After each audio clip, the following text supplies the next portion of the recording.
In this video we will talk about things from Bedrock that should also be on Java. The first is skins and everything connected to them. On Bedrock you can make the resolution larger than the standard ones, which sometimes looks ugly, but with the right approach you can make something really beautiful. Also the skins can be of any shape. This is not only promotes RP on servers, but also gives the player even more opportunities to prove themselves. There are also a lot of animations that are built into the game, when on Java there are only mods, and even then they are supported only by 1.12 and 1.8. By the way, you can add the same convenient skin editor as in Bedrock, with the expansion of donation items, and in principle all that crap that is offered to buy for real money. I'm up Disney crazy skins for $5.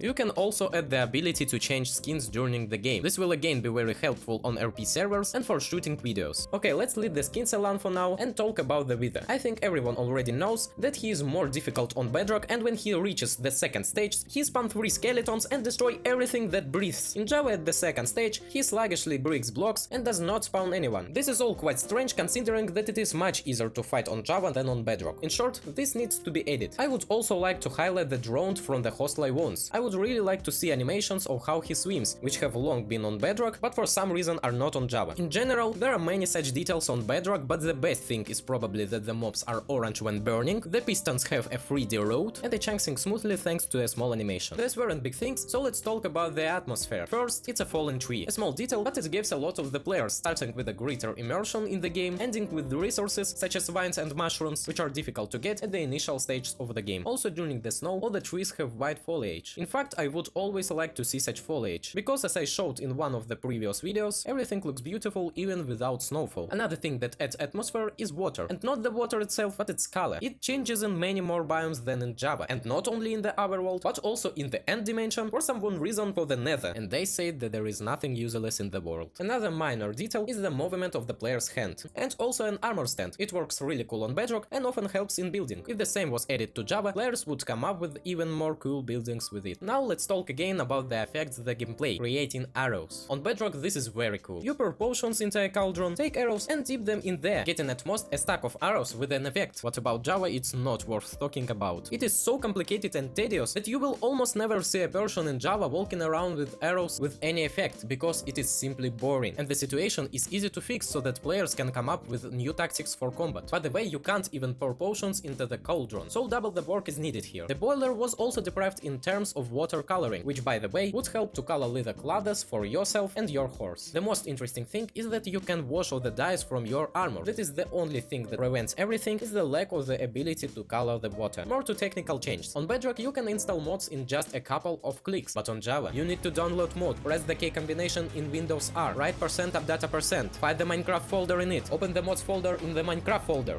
open the zip file with the mod, drag it to the mods folder, restart the launcher. That's it, you've restored one mod. It's also very convenient to configure players' rights on Bedrock. You can make a player an admin in a couple of clicks, or vice versa. In general, it's convenient to play with friends on Bedrock. I hope that someday the developers will do something like adding friends, so that everyone can go to a separate type and immediately play with their friend, then wherever they are. It would be even cooler if you could play on Java with a friend who plays on Bedrock, or vice versa. Such a function would most likely be needed on Bedrock in order to play on well-known Java servers. By the way, if you want the same video about Java features that can be added to Bedrock, then write in the comments. But since we are talking about Bedrock, I would like to highlight this co-op, which is very fast, especially when compared to Java. The only thing more convenient than this co-op are the levels of the residents. In this window you can immediately see the future traits, and this helps a lot when you are trending for a villager. Visualization of terms can also be transferred to Java. If you look at Bedrock, everything is clear at once, and some things can be done very quickly, which is very helpful when recording videos. If this is not enough for you, then how about setting up the world? Here you can immediately enable saving the inventory, disable the explosion of dynamite or PvP players. Everything as simple as possible and is in a permanent place. Education edition. It would seem why does Java needs it version, but in fact is really useful. Firstly, this version can be suitable for the shooting some videos, so as not to bother at all. Secondly, it can really help school children, because at least I once learned the elements in this game, because everything was described in books boringly and not very clearly. You might think that this will not be added, because why would developers do what has already been done before them? But in fact they can often adapt ideas to the game. So we have caves that were in one of the mods a long time ago, and even hellish biome, which is almost completely similar to the one that is now in the game. If you want to learn more about the things from the mods added to vanilla, watch the video that you seen on the screen. But for now, bye bye.